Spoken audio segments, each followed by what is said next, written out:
안녕하세요. 저는 완도에 사는 40대 초반 남성입니다. 제가 오늘 청취자 여러분들에게 들려드릴 사연은 사랑하는 사람에 관한 이야기입니다. 영문도 모르고 헤어졌다가 기적적으로 다시 만나게 되었어요. 그리고 그 사람을 통해 엄청난 반전도 알게 되었습니다.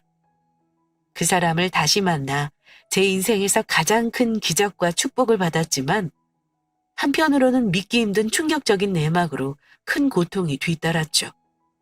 그런데도 모든 시련을 감수하며 이겨냈지만 행복한 시간을 보내고 있는 요즘 이따금 그때의 일이 떠오르네요.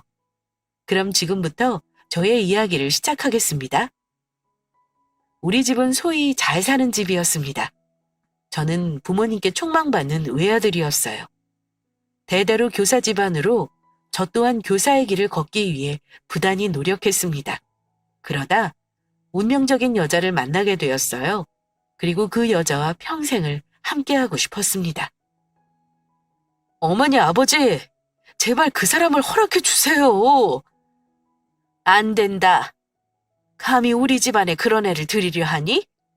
내가 지금까지 널 어떻게 키웠는데 고작 그런 기집애한테 빠져서 정신을 못 차려? 엄마처럼 네 앞길에 도움될 만한 사람과 결혼해야지. 그게 내 조다. 엄마 말이 맞다. 결혼은 둘이 마음 맞아서만 하는 게 아니야. 결혼은 마치 샘 같은 거다. 나한테 도움이 될 사람인가 아닌가 이리저리 따져가면서 골라야 하는 거야. 장차 교사 돼서 나처럼 교장이 될 아이가 그런 되먹지 못한 아이와 결혼하겠다고? 정신 차려라. 우리 집안에 그런 아이 며느리로 들일 수 없어. 더 이상 그 아이와 결혼하겠다고 나서면 우리가 나서서 둘 사이를 떼어놓으마. 그리 알고 당장 정리해. 이번 주 주말에 좋은 선자리 잡아놨다. 아버지, 결혼이 장사하는 건가요? 서로 사랑해서 하는 게 결혼이잖아요. 어찌 사랑은 제쳐두고 이득만 보고 결혼하란 말씀이세요? 어찌 한심하게 사랑 타령이야? 미래 생각 안 하고 없는 사람들이나 한가하게 사랑 타령하는 게다. 넌 그저 그런 집안에서 태어난 아이가 아니야. 대대로 교장까지 올라간 집안이며 나중에는 내 뒤를 이어 학교 이사장이 될 몸이야. 그런데 어째서 그런 하찮은 아이에게 붙잡혀 있어? 넌 지금 사랑 타령이나 할 때가 아니다. 이제 교사 생활 시작이다. 잘 이어서 아버지 뒤를 이을 생각해야지. 그깟 기집애가 뭐라고 이 난리냐? 우리 집안에 티끌만큼도 도움되지 못하는 집안, 우린 반대다. 끝까지 부모 말 거역할 거면 호적파고 네 멋대로 살아라. 그렇습니다. 제가 사랑하는 여자는 부모님께서 좋아하실 만한 사람이 아니었어요. 집안도 가난했고 배움도 짧았습니다. 뭐 하나 내세울 게 없는 집안이지만 저는 그따위 거 다 제쳐두고 내가 사랑하는 사람 하나 그 자체만 봤어요. 마음이 너무나도 따뜻하고 참 고운 사람이었습니다. 저는 결혼해서 결혼을 허락해달라며 설득했지만 매번 같은 말이 돌아왔어요. 뭐 하나 도움될 구석 없는 애와 당장 정리하라고 하셨죠. 이때까지만 해도 우리의 사랑은 위태로운 줄 알았습니다. 여자친구의 임신 소식이 있기 전까지는 말이죠. 그게 정말이야? 내가 정말 아빠가 된다고? 응, 자기랑 나 부모가 된대. 내 뱃속에 우리 아이가 있다더라. 나도 병원에서 듣고 깜짝 놀랐어. 계속 실감도 안 되고. 우리 이제 어떡해? 아이가 생겨버렸는데. 아이가 생겼다는 말을 처음 들었을 때 솔직히 머리를 3개 맞은 듯 멍했습니다. 아니, 더 정확하게 말하면 내가 아빠가 된다는 말이 와닿지 않았던 것 같아요. 그 당시 저는 교대 졸업하고 갓 초임교사가 되었을 때였습니다. 아직은 아무런 준비가 되어 있지 않은데 덜컥 아이가 생겨버렸으니 앞으로 어찌해야 하나 걱정이 앞섰습니다. 그런 제 표정을 읽은 여자친구는 나지막한 소리로 말했어요. 아무래도 지워야겠지?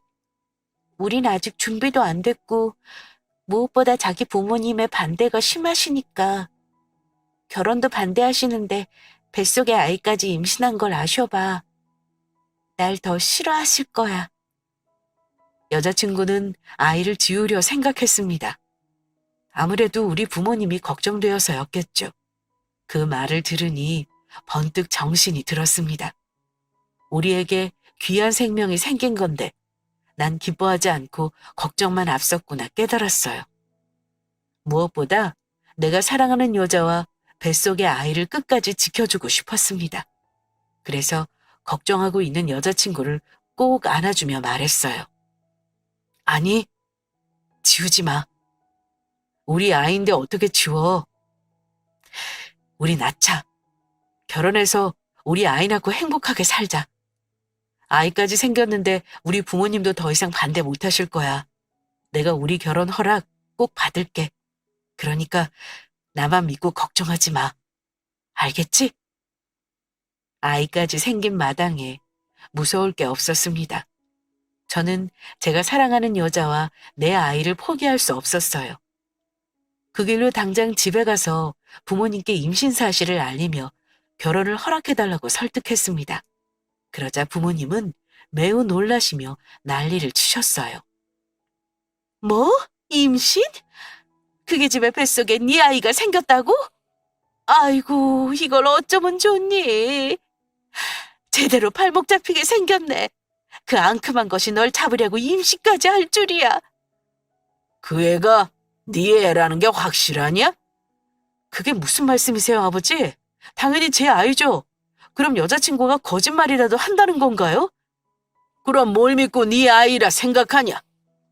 없는 집안에서 태어난 아이일수록 양심이고 뭐고 없는 법이다.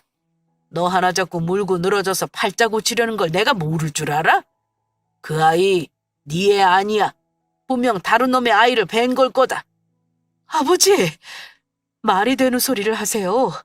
그렇게 못마땅하다고 그런 생각까지 하세요? 제 여자친구 저 두고 그런 짓 할 사람 아니에요. 제 아이 확실하다고요. 그러니 저희 결혼 허락해 주세요. 허락? 허락은 무슨 허락? 죽어도 허락 못한다. 당장 그 애 지워. 배도 많이 부르지 않았으니 지울 수 있을 게다. 내가 이원장 소개해 줄 테니까 조용히 가서 지우게 해라. 아무리 반대하신다고 해도 본인의 손자가 생겼는데 이렇게까지 반대하실 줄은 상상도 못했습니다. 핏줄보다 가문의 체면이 더 중요하셨던 거죠. 정말 구역질이 날 정도로 이기적이고 아들의 삶이 불행하기만을 바라는 사람들 같았어요. 결국 제 마음은 비뚤어졌습니다. 어떻게 그런 말씀을 하실 수 있으세요? 제 아이예요. 엄마, 아빠, 손주고요. 그런데 어찌 그리 쉽게 지우란 말씀을 하세요? 한 아이의 생명보다 부모님 체면이 더 중요하신 건가요? 그렇다고 한들 저는 제 아이 지킬 겁니다. 부모님이 죽어도 허락 못 하신다면 좋습니다. 제가 이 집에서 나가죠. 앞으로 아들 없는 셈 치세요. 저는 제 여자친구와 결혼해서 아이 낳고 보란듯이 가정 꾸릴 겁니다. 얘가 지금 뭐라는 거야? 기어이 우리 뜻 꺾고 그 아이 낳겠다고? 너 미쳤니? 한심한 놈. 그 계집애 뭐라고 부모 말까지 거역한다는 게냐? 감히 낳고 길러준 부모한테 그따위 소리를 해? 배은망덕한 녀석 같으니라고. 그래, 네가 어떻게 이럴 수 있니? 세상 천지에 자식이 부모 버린다는 소리를 할 수 있어? 당장 아버지께 잘못했다고 애 지운다고 말씀드려. 얼른. 아니요. 저 그동안 살면서 부모 말씀 한 번도 어긴 적 없어요. 늘 하시는 대로 해왔고 가고 싶은 대학까지 포기하면서 부모님 뜻에 따라 교대 갔다고요. 그럼 결혼만큼은 제가 원하는 사람과 할 수 있는 거 아닌가요? 그거 하나만큼은 들어주시면 안 되냐고요. 저도 이제 싫습니다. 앞으로 부모님 뜻에 따라 살지 않을 거예요. 제 인생, 제 마음대로 살 거라고요. 교사도 그만두고 다시 제 인생 찾아 나갈 겁니다. 아시겠어요? 큰 벽에 부딪히고 궁지에 몰리니 더 이상 무서울 게 없었습니다. 모든 걸 다 포기하고 집안을 나올 생각이었습니다. 그게 제가 사랑하는 여자와 아이를 지킬 유일한 방법이라 생각했기 때문이죠. 부모님은 큰 충격에 빠지셨습니다. 반항 한 번 없이 늘 착하기만 하던 아들이 모든 걸 다 포기한다고 했을 때 적잖이 놀라신 듯 했어요. 무엇보다 제가 정말 교사직을 내려놓을까봐 크게 걱정하셨습니다. 집안 체면이 중요했던 분들이니 그럴만도 하죠. 결국에는 두 손 두 발 다 드시더군요. 그렇게 받고 싶었던 결혼 허락이 떨어지고 저는 제 여자와 아이를 지킬 수 있었습니다. 배가 더 불러오기 전에 서둘러 결혼해라. 혼전 임신이다 뭐다 여러 사람 입 오르내리게 하지 말고, 그리고 이 원장한테 이야기 잘 해뒀으니 병원 진료 꼬박꼬박 받게 하고 지어준 한약도 잘 챙겨 먹게 해라. 그렇게 반대하실 때는 언제고 막상 결혼 허락하시니 뱃속의 아이를 끔찍이도 챙기셨습니다. 검진일에는 부모님께서 꼭 같이 따라가셨고 산모에게 좋다는 약까지 꼬박꼬박 챙겨주셨어요. 살짝 유산기가 있었지만 다행히 아이는 잘 커져왔습니다. 우리는 하루하루 잘 커가는 아이를 보며 결혼 준비를 서둘렀어요. 그리고 결혼식 당일이 되었을 때 저는 이날 모든 것을 다 잃었습니다. 아버지, 그게 무슨 말씀이세요? 여자친구가 없어지다니요? 그 아이가 감쪽같이 사라졌다. 신부 대기실에도 그 어디에도 없어. 대체 이게 어떻게 된 거냐?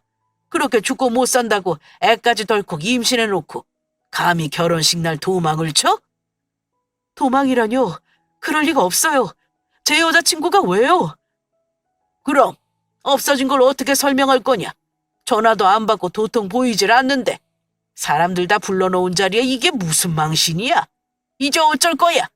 이 되먹지 못한 기집애 하나 때문에 이게 무슨 망신이냐고? 이래서 나와 네 엄마가 그렇게 반대했던 거다. 없이 자란 것들은 꼭 이렇게 뒤통수를 치니까. 도무지 이해되지 않는 상황이었습니다. 저는 정신없이 핸드폰을 찾아 전화를 걸었어요. 하지만 계속해서 여자친구는 전화를 받지 않았습니다. 그때 여자친구가 제게 문자를 한 통 남겼더군요. 이렇게 떠나서 미안해. 아무래도 결혼을 못할 것 같아. 내가 오빠를 속였어. 뱃속의 아이, 오빠 아이 아니야. 정말 미안해. 다 잊고 날 찾지 말아줘. 믿을 수 없는 문자 내용에 그만 들고 있던 핸드폰을 떨어뜨리고 두 다리에 힘이 풀려 주저앉았습니다. 제 행동에 아버지는 핸드폰을 주워들고 문자 내용을 확인하셨죠. 이게 다 무슨 소리야? 네 아이가 아니라니. 이 요망한 것, 이거 봐라. 내 말이 맞지 않냐?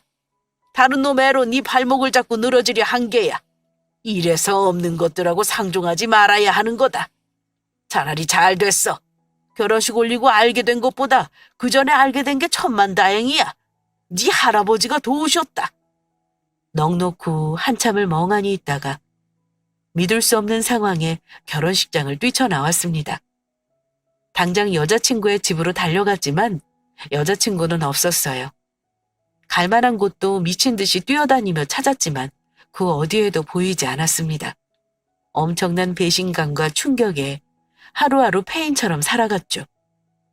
수소문하며 여자친구를 찾아다니다 술에 빠져서 출근도 하지 않고 방에 처박혀 살았습니다. 부모님은 아는 인맥을 동원해 제 교사 생활이 끊어지지 않게 뒤에서 도와주고 계셨어요. 지금 이게 뭐 하는 거냐? 언제까지 한심한 꼴로 있을 거야? 내가 지금 누굴 만나고 온 줄 알아? 네 학교 교장 만나서 술이며 뇌물이며 온갖 걸로 꼬드겨서 겨우 휴직계처리 연장했다. 대체 내가 언제까지 네 뒤치다거리를 해야 해? 이쯤 했으면 정신 차리고 원래 네 삶으로 돌아와야지. 언제까지 부모 실망하게 할 게냐? 부모님은 제가 다시 안정적으로 살길 바라셨습니다. 혹여라도 저로 인해 대대로 교사 집안이었던 명성이 끊어질까 두려우셨어요. 하지만 저는 제정신이 아니었습니다. 사랑하고 믿었던 사람에게 배신당해 보셨나요? 그 배신감은 비수로 돌아와 제 마음과 정신을 황폐화하게 했습니다. 무려 1년이란 시간을 말이죠. 참으로 지독하더군요.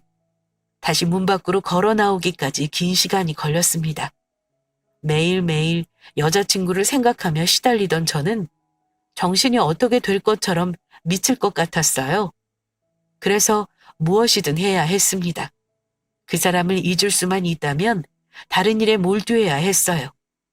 그렇게 다시 교직에 복귀해 기계처럼 일에만 매달렸습니다. 어느 정도 시간이 흐르니 부모님은 새로운 사람을 만나 결혼하라며 부추기더군요. 교직 생활한 지 어느덧 8년이 다 되어가는구나. 이만큼이면 우리도 많이 기다려줬다. 이제 그만 알맞은 집안의 자식과 연을 맺어야지. 생각 없습니다. 지금까지 그 애 잊지 못한 거냐? 8년이다. 무려 8년이란 시간이 지났어. 그만큼 했으면 이제 그만 다 잊고 새로운 사람을 만나야지. 대체 우리가 언제까지 너를 기다려줘야 해? 나이 더 먹기 전에 선 봐서 결혼해라. 너 속이고 배신한 그런 되먹지 못한 아이는 그만 놓으란 말이야. 8년이란 시간이 지났지만 저는 여전히 괴롭고 고통스러웠습니다. 애써 일에 매달려 달려온 날들. 그 날들은 그저 밉지만 보고 싶은 그 여자를 떠올리지 않으려 노력한 시간이었어요. 제 아이를 임신한 게 아니고 결혼식 날 그렇게 도망가 버렸지만 참 못나게도 여전히 그 여자를 사랑하고 있었습니다. 이게 집착인지 오개인지 모르겠지만 제 마음은 그랬죠. 그래서 더욱 괴로웠습니다. 부모님 말씀대로 순순히 잊지 못하는 저 자신이 한심했습니다. 부모님은 날이 갈수록 결혼하라며 저를 압박했고 부딪힘을 감당할 수 없었던 저는 결국 떠나고자 결심했습니다. 아니 김 선생, 갑자기 종근이라니. 그것도 안도로? 제정신이야? 다른 사람들은 서울에서 교사 생활하고 싶어 난리인데 자네처럼 능력되는 사람이 뭐하러 그런 지방에 내려가? 지쳐서요. 머리 좀 식힐 겸 내려가고 싶습니다. 마침 바다도 있고요. 다른 사람들은 지방으로 정근 신청한 저를 이해하지 못했습니다. 분명 후회할 거라고 붙잡았죠. 하지만 저는 더 이상 버틸 힘이 남아있지 않았습니다. 부모님의 뜻에 못 이겨 빈 껍데기인 채로 다른 사람과 결혼하고 싶지는 않았어요. 그래서 도망치고 싶었습니다. 공기 좋고 한적한 곳에서 머리와 마음을 식히며 살고 싶었어요. 무엇보다 그곳은 제가 사랑한 사람의 고향이었거든요. 감쪽같이 증발해버린 제 여자친구의 흔적이 있는 곳. 그곳에서 평화로이 지내고 싶었습니다. 부모님의 반대가 심했지만 굴하지 않고 짐을 챙겨 완도로 내려갔어요. 그리고 아주 작은 동네의 학교에서 아이들을 가르치기 시작했습니다. 서울에서 우리 가르치러 온 선생님이세요? 서울은 신기한 것도 많고 놀 것도 많다던데 진짜 그래요? 그래, 내가 너희들 담임을 맡은 선생님이야. 앞으로 잘 부탁해. 작은 동네에서 자란 아이들이라 그런지 참으로 순수했습니다. 서울에서 가르치던 아이들은 엄마들 치맛바람에 못 이겨 어린 나이부터 성적에 연연하고 아이답지 못했죠. 반면에 제가 가르치게 될 아이들은 공부보다는 노는 걸 좋아했습니다. 순박하게 웃으며 뛰어다니고 그 나이 아이들처럼 웃음이 많았죠. 그중에서 유독 키가 작은 남자아이가 하나 있었는데 이끌림이라고 해야 하나요? 계속 그 아이가 눈에 밟히고 신경 쓰였습니다. 아무래도 키가 작고 왜소한 탓에 또래 아이들에게 늘 밀려서 그런 듯 했어요. 여기서 뭐하니? 친구들하고 같이 안 놀고? 애들이 저 싫어해요. 저도 애들이랑 놀기 싫고. 그게 무슨 소리야? 친구들이 왜 재훈이를 싫어해? 그렇지 않아. 선생님이 몰라서 그래요. 저는 쟤들보다 키도 작고 약해 빠져서 축구에 절대 안 끼워주는데요. 그리고 툭하면 우리 엄마를 얼마나 놀리는데. 엄마를 놀린다고? 그런 게 있어요. 그냥 제가 키도 작고 만만하니까 놀리는 거예요. 아이들끼리 모여 한참 신나게 놀고 있는데 재윤이는 늘 한 구석에 앉아 노는 아이들을 물끄러미 쳐다보기만 했습니다. 그 모습이 신경 쓰여서 왜 같이 안 오냐고 물어본 거였는데 아이들이 재윤이를 놀린다고 하더군요. 그게 뭔지 궁금해서 더 말을 붙여보고 싶었으나 재윤이는 더 이상 말하고 싶지 않은지 자리를 떠났습니다. 이상하게 그 아이가 신경 쓰였어요. 친구들과 같이 놀고 싶지만 그러지 못해 풀 죽어 있는 모습이 딱했습니다. 그래서 고민 끝에 제가 재윤이에게 다가갔어요. 재윤아, 선생님이 재미있는 거 보여줄까? 재미있는 거예요? 그게 뭔데요? 심심하게 혼자 놀고 있는 재윤이에게 다가가 미니카를 보여줬습니다. 땅에 미니카를 내려놓고 손에 든 조종기를 미니카를 조종해 보여줬어요. 재윤이는 눈을 반짝거리며 좋아했습니다. 짠! 재윤, 너 미니카 본 적 있어? 우와, 이게 뭐예요? 진짜 멋있다. 그렇지. 재윤, 너도 한번 해볼래? 진짜 해봐도 돼요? 그럼. 자, 잡아봐. 선생님이 알려줄게. 여기를 누르면 앞으로 가는 거야. 이건 옆으로 회전하는 거고. 재윤이에게 서울에서 가져온 제 미니카 장난감을 건네줬습니다. 재윤이는 미니카를 조종하는 게 재미있는지 신나했어요. 아이들에게 재윤이와 같이 놀아주라고 이야기한들 아이들은 듣지 않고 고집부렸습니다. 선생님 말씀이라 마지못해 네라고 하지만 뒤돌아서면 재윤이는 또 혼자였죠. 그래서 생각을 바꿨습니다. 제가 재윤이의 친구가 되어주기로 말입니다. 재윤아, 이 미니카 선생님이 언제든 빌려줄 테니까 심심하면 선생님 찾아와. 알겠지? 정말요?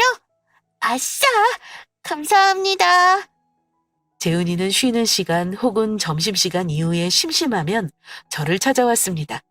때로는 아이들이 다 하원한 시간에도 저를 찾아왔어요. 아이들과 한창 뛰어놀 나이일 텐데 얼마나 심심할까 싶어 딱하더군요. 그래서 저도 더욱 마음 써서 챙겨줬습니다. 그렇게 재훈이와 저는 제법 가까운 사이가 되었어요.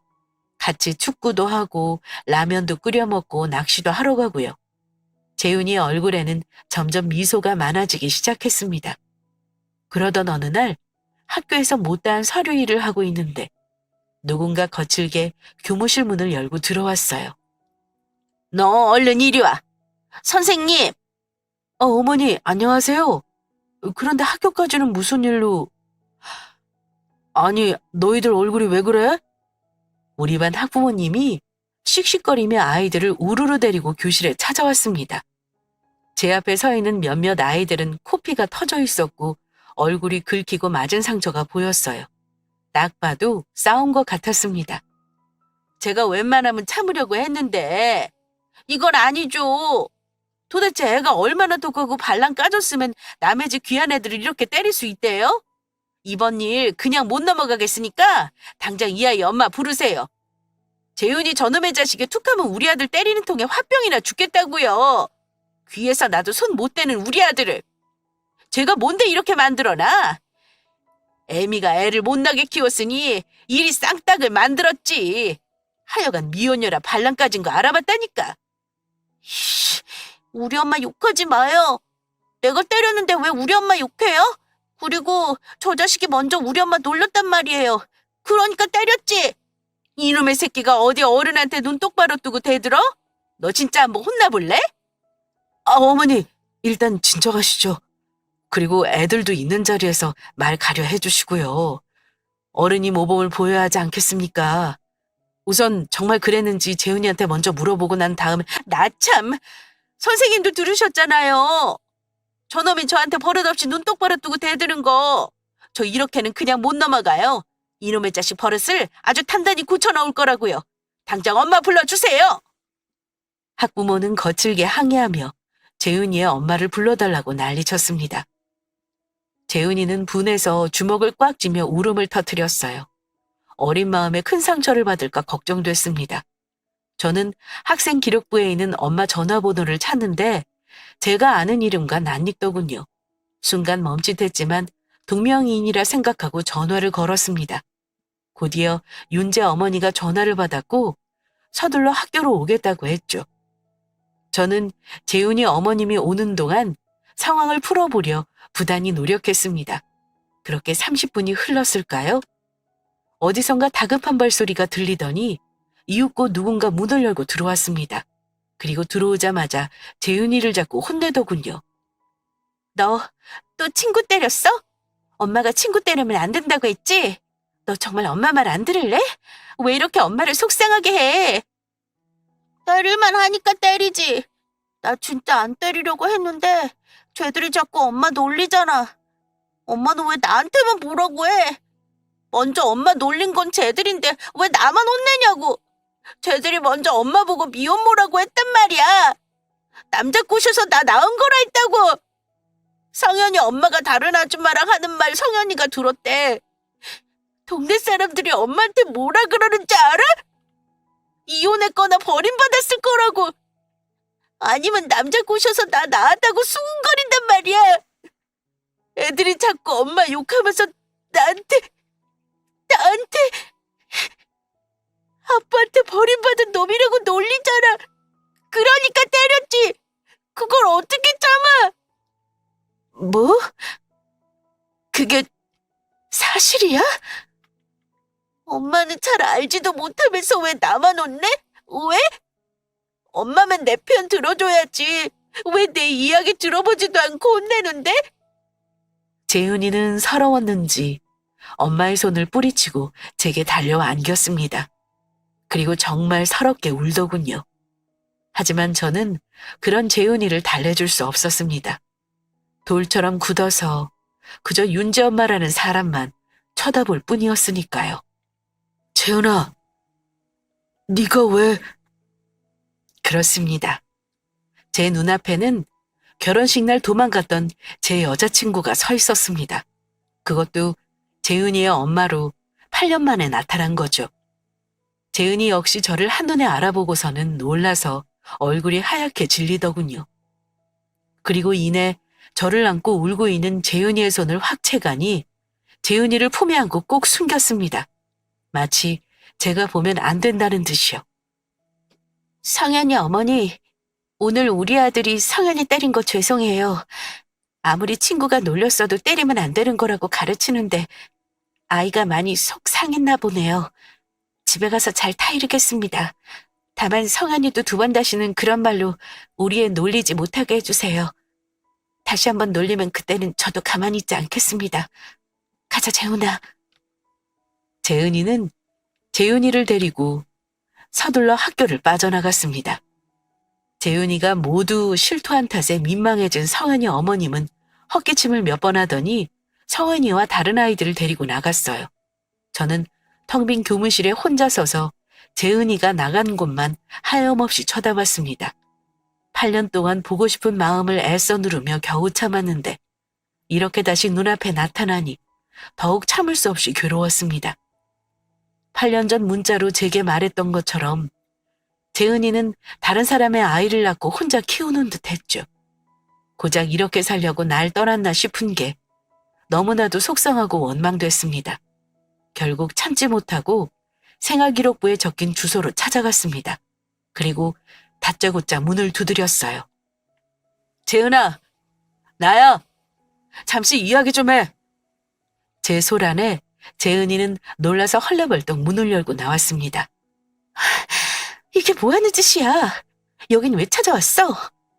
이게 8년 만에 만난 나한테 할 말이야? 너 정말 잔인하다. 왜? 그럼 내가 오랜만에 만나서 반갑다고 웃어줄 줄 알았니? 우리 8년 전에 끝난 사이고 더 이상 엮일 일 없어. 너도 알잖아. 나 다른 남자아이 낳아서 혼자 이러고 살아. 너한테 지은 죄 이렇게 박복한 팔자로 갚고 있다고. 더는 나 찾아오지 마.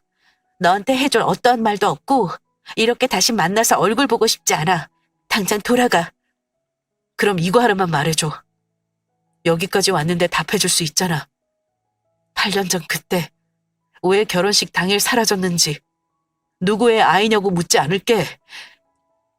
다른 아이를 임신해놓고 왜 나랑 결혼하려고 했어? 그것만 말해줘.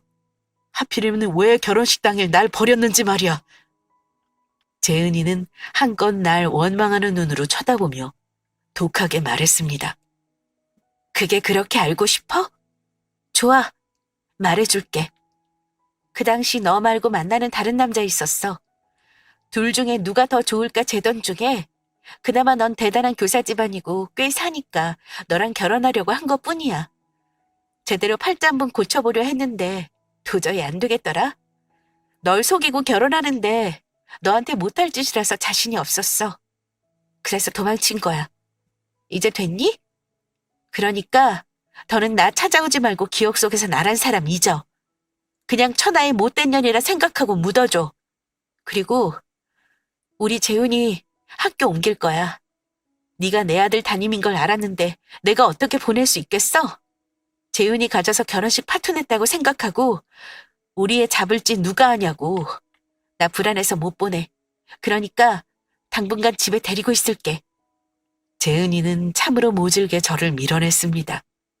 문을 쾅 닫고 안으로 들어간 재은이의 뒷모습만 하염없이 되뇌다 돌아갔어요. 속상한 마음을 달래려 술을 진탕 먹고 바보같이 울기만 했습니다. 그렇게 제게 못되게 군 여자인데 저는 참 속도 없다 싶었어요. 그런 모진 말을 들었음에도 여전히 그녀를 사랑했으니까요. 그래서 더욱 괴로웠습니다. 그렇게 술에 의지한 채 며칠이 흘렀어요. 저는 고민 끝에 아버지께 연락했고 아버지가 이사장으로 있는 학교에 들어가겠다고 했습니다. 아버지는 대신 조건이 있다고 했습니다. 도와줄 테니 부모님이 정한 집안의 아가씨와 결혼하라고 말이죠. 결국 저는 알겠다고 했습니다. 참으로 어리석은 짓이지만 그럴 수밖에 없었어요. 제가 여기 있는 게 재은이를 힘들게 할 뿐이니까요. 그러다 괜히 재윤이까지 다칠까 염려됐습니다. 저만 사라져주면 모든 게 다시 제자리로 돌아올 거라 생각했어요. 그래서 짐을 꾸려 학교를 떠나려 했습니다. 선생님! 잠시만요! 선생님! 짐을 챙겨 배를 타러 가는데 누군가가 저를 애타게 부르며 쫓아오고 있었습니다. 걸음을 멈춰서 뒤돌아보니 재윤이더군요. 재윤이구나. 그동안 잘 지냈니? 선생님, 떠나신다는 게 정말이에요? 그래. 그렇게 됐어. 제대로 인사 못하고 갈 뻔했는데 이렇게 와줘서 고마워. 그러니까 재윤이 이제 학교 나와도 돼. 선생님 재윤이 사물함에 미니카 넣어뒀어. 이제 네 것이니까 재미있게 가지고 놀아. 싫어요. 선생님 없이 혼자 가지고 놀면 뭐해요? 하나도 재미없는데. 가지 마요, 선생님. 미안해, 재윤아. 엄마가 울었어요. 뭐? 선생님이 우리 집에 온 그날 엄마가 밤새 울었어요. 엄청 슬프게 울었다고요. 저 우리 엄마 그렇게 우는 거 처음 봤어요. 선생님이랑 우리 엄마 어떻게 아는 사이예요? 혹시 선생님이 우리 아빠예요? 뭐? 우리 엄마가 그랬어요. 우리 아빠도 선생님처럼 아이들 가르치는 선생님이라고. 그리고 선생님이 떠난다니까 엄마가 또 슬프게 울었어요. 옷장에서 이걸 꺼내서 울었다고요. 이거 선생님이 목걸이에 걸린 반지랑 똑같은 거잖아요. 저는 서둘러 재은이가 펼쳐 보이는 반지를 확인했습니다. 놀랍게도 재은이랑 나눠 낀 커플링이더군요. 이제야 정신이 돌아왔습니다. 재은이는 저를 결코 배신할 사람이 아니란 걸요. 직접 확인해봐야겠다 싶어서 급히 재은이를 찾아갔어요. 그리고 놔줬습니다. 애 오빠가 누구야? 혹시 나야? 그때 다른 사람의 아이가 아니고 정말 내 아이를 임신한 거냐고? 갑자기 찾아와서 그게 무슨 소리야? 아니야. 재훈이 다른 사람 아이야. 그럼 왜 울었어? 내가 찾아온 날 왜 슬프게 밤새 울었냐고? 내가 떠난다는 소식 들었을 때 왜 커플링 잡고 왜 울었냐고? 너 나한테 숨기는 거 있지? 그러지 않고서야 이 커플링 왜 지금까지 가지고 있는 건데? 몰라. 그런 적 없어. 그러니까 돌아가. 아니, 넌 지금 날 속이고 있어. 분명 뭐가 있다고. 네가 계속 말 안 하면 내가 직접 확인할게. 재훈이랑 친자감식 의뢰할 거야. 저는 그 말을 끝으로 몸을 돌려 집을 빠져나오려 했습니다. 그 순간 재은이가 저를 붙잡더군요. 그래, 맞아. 재훈이 네 아이야. 정말? 재훈이가 내 아이라고? 왜 그랬어? 대체 왜 날 속이고 결혼식 날 도망간 거야? 지켜야 했으니까. 뭐? 당신 부모한테서 우리 재훈이 지켜야 했으니까. 그래서 어쩔 수 없이 도망갔던 거야. 그게 무슨 소리야? 우리 부모님이 왜? 그날 결혼식장에서 있던 날 어머니가 사람 시켜서 날 데리고 나가셨어. 난 차를 타고 어딘가로 옮겨졌고 눈을 떠보니 병원 수술대더라. 당신 부모님은 우리를 속인 거야. 결혼 허락해주는 척하면서 뒤에서 몰래 우리 아이를 지우게 하려고 했다고.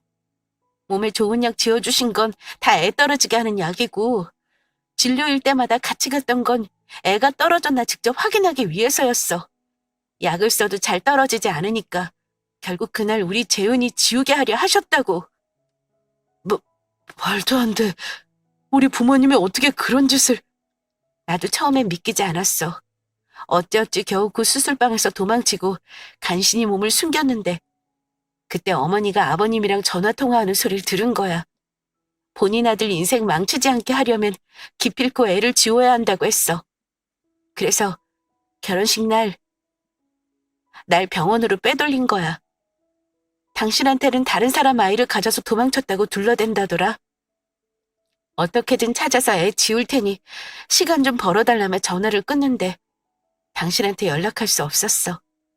내 핸드폰은 어머님이 가지고 있었고 당신한테 돌아간다 한들 뱃속의 아이를 지킬 수 없다고 생각했으니까. 그래서 떠난 거야. 우리 아이 살리려고. 우리 부모님 어떻게 너한테 그런 몹쓸 짓을... 난 그것도 모르고 널 원망하고 미워했어. 미안해 재은아. 그동안 혼자서 우리 재은이 잘 키워줘서 정말 고마워. 나도 당신 원망 많이 했어. 재훈이는 점점 커가고 부쩍 아빠를 찾는데 너무 힘들더라. 재훈이 옆에 당신이 있었다면 참 좋았을 텐데 당신을 찾아가 볼까 생각도 했지만 무서웠어. 당신이 다른 사람하고 행복하게 지내고 있을까 봐. 그 모습 보기 싫어서 찾지 않았어. 그래서 나 혼자 재훈이 잘 키워보려고 여기 온 거야. 여긴 내가 할머니 할아버지랑 살았던 고향이니까. 이곳에서 재훈이를 키우고 싶었어. 당신 부모님께도 우리 재훈이를 숨길 수 있고 말이야. 재훈이 당신하고 내 이름 한 글자씩 따서 지은 이름이야. 너무 늦었지만 다시 만나게 돼서 참 기뻤어. 저는 흐느껴 오는 재은이의 작은 어깨를 감싸 안아주었습니다. 그리고 저 또한 참을 수 없는 아픔에 목 놓아 울었어요. 그렇게 8년 만에 제가 사랑하는 여자와 아이를 찾게 되었습니다. 저는 재은이에게 모든 것을 다 정리하고 이곳으로 올 테니 잠시 시간을 달라고 했습니다. 재은이의 아빠로 돌아오기 전에 정리해야 할 것이 있다고 했죠. 저는 당장 배를 타고 서울로 향했습니다. 그리고 부모님을 찾아가 집을 다 엎으며 난리쳤어요. 대체 왜 그러셨어요? 왜? 제가 모를 줄 알았어요? 결혼식 날 제 아내 빼돌려서 몰래 애 지우려고 하고 바람나서 도망갔다고 거짓말하면 영영 모를 줄 알았냐고요? 네가 그걸 어떻게 어머니가 제게 그러실 수 있어요? 아버지가 어찌 그러실 수 있냐고요? 당신들이 사람이야? 아무리 못마땅한 며느리라고 해도 뱃속에 있는 당신들 손주를 지우려 할 수 있냐고! 어쩔 수 없었다. 손주를 잃게 되는 건 비통하지만 태어나지 않는 손주보다 내 눈앞에 보이는 내 새끼가 더 중요했어. 그 아이는 네 짝이 될 수 없다. 그래서 결혼 허락하는 척하면서 결혼식 당일에 몰래 애 지우려 하셨어요? 그래놓고 저한테는 다른 사람 아이 임신해서 도망간 천하의 못된 사람 만들었냐고요? 대체 그놈의 체면이 뭐라고 생명까지 없애야 하는데요? 왜? 결코 용서할 수 없습니다. 앞으로 2번 다시 보고 싶지 않아요. 부모와 자식 간의 천륜, 제가 한번 끊어보겠습니다. 저로 인해 대단한 교사 집안의 명성이 이제 끊기겠네요. 저는 이제 제 아이의 아빠이자 그 사람의 남편으로 살아갈 겁니다. 2번 다시 우리 찾지를 마세요. 만약 찾는다면 당신들이 그 추악한 짓 모두에게 알리겠습니다. 그렇게 체면 중요하게 생각하시니 찾지 않을 거라 믿습니다. 저는 제 짐을 챙겨서 그 집을 빠져나왔습니다. 어머니는 울며 불며 계속해서 저를 붙잡았고 아버지는 2눈을 질끈 감은 채 가만히 계시기만 하셨어요. 아무리 미워도 부모님이라 불효를 저지르는 걸 알지만 그래도 그분들께 효를 다하며 살 이유가 없어졌습니다. 제 여자와 아이가 더 중요했기 때문이죠. 저는 다시 완도로 돌아왔고 그 뒤로 재훈이 아빠로서 살아가고 있습니다. 여전히 작은 학교의 교사 일을 하면서요. 돈을 풍족하게 버는 것도 아니고 참 작은 동네지만 저와 우리 가족은 그 누구보다도 행복하게 살아가고 있습니다. 이제 그 어떠한 것도 우리 가족을 찢어놓을 수 없을 겁니다. 제가 꼭 지킬 테니까요. 그럼 지금까지 저의 긴 사연 들어주셔서 감사합니다.